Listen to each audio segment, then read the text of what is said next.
Hello, and welcome to this week's Writing Q&A. I'm Cam Weiland of the writing website Helping Writers Become Authors.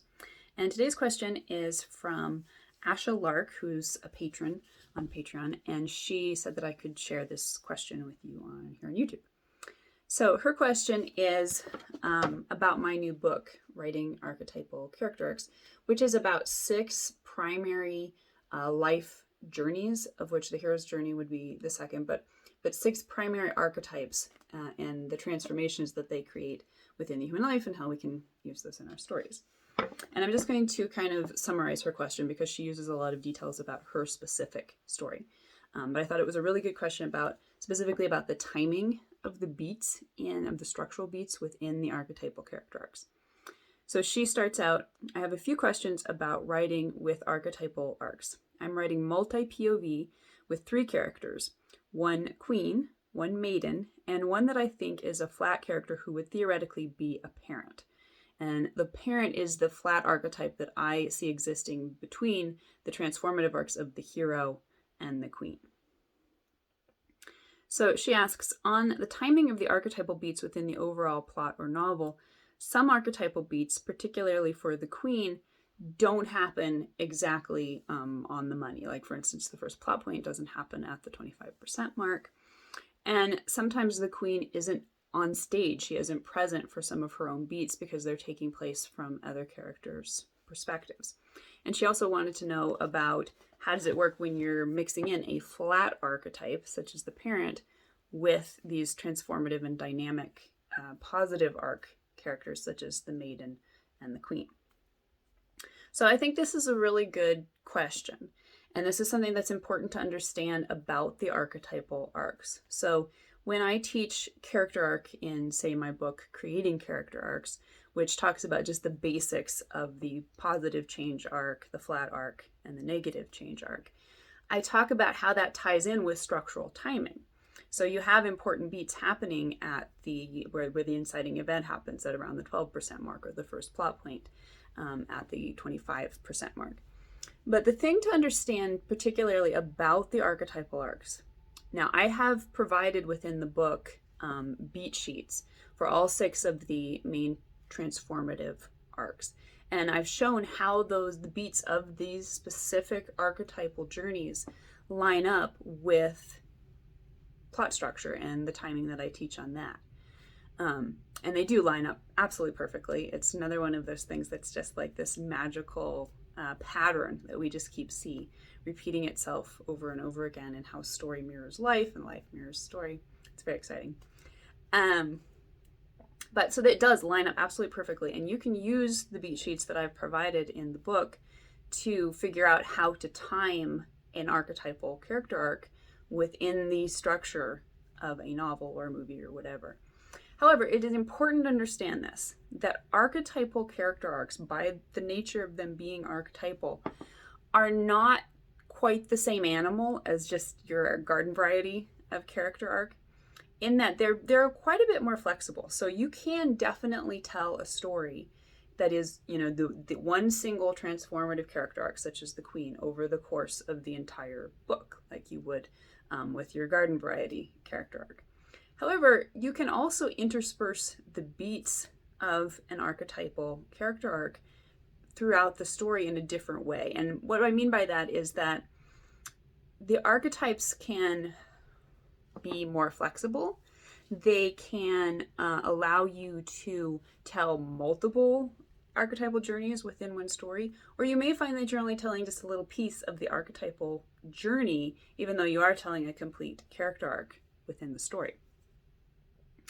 So that's important to understand, that the timing that I offer within the book and the beat sheet for each of the transformative arcs isn't necessarily something you have to look to as a Bible.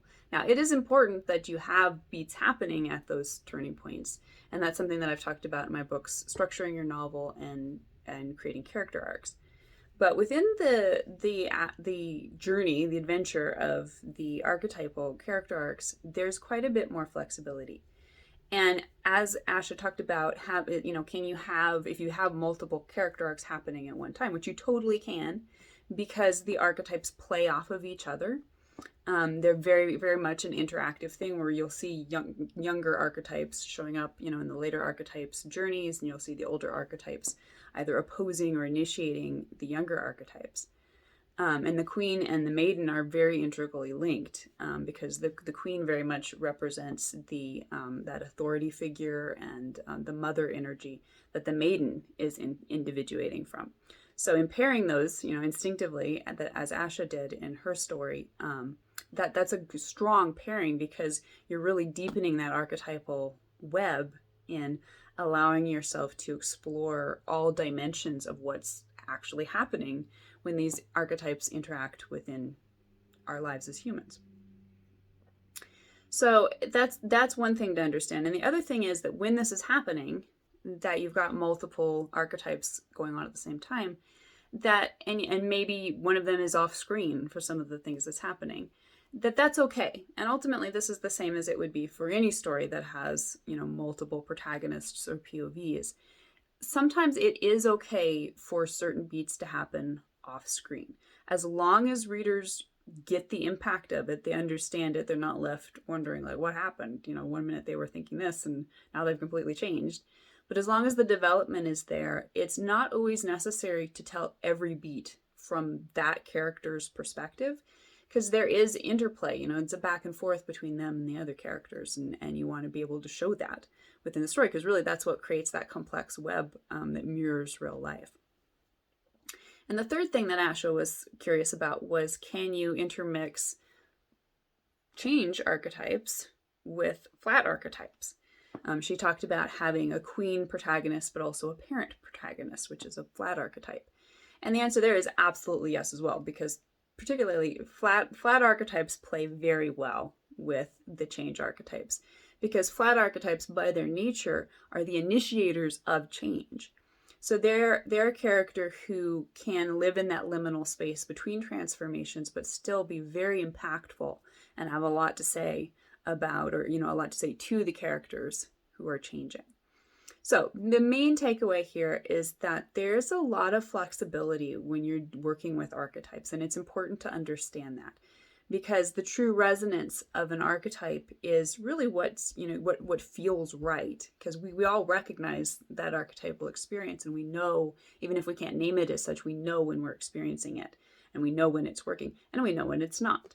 So really rely on your instincts when you're working with archetypes. I obviously personally feel like it's so helpful to have some kind of a guide to kind of help you pick out the symbolism, so that you can start recognizing it in your own life and how you may be choosing to use it in your stories. But ultimately, really hone in and listen to what's feeling right for you, and don't feel confined by any system in writing, but definitely not an archetypal system. So I hope that's helpful.